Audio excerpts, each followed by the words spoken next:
Hi friends, welcome to Manu tips. ఈరోజు మనం న్యాచురల్గా దగ్గు ఎలా తగ్గాలో తెలుసుకుందాం.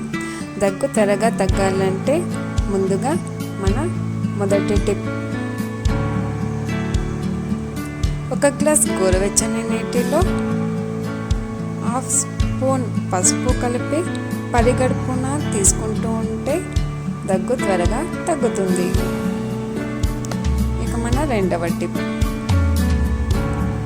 హాఫ్ స్పూన్ మిరియాల పొడిలో 1 స్పూన్ తేనె కలిపి 3 పూటలా తీసుకుంటూ ఉంటే దగ్గు త్వరగా తగ్గుతుంది.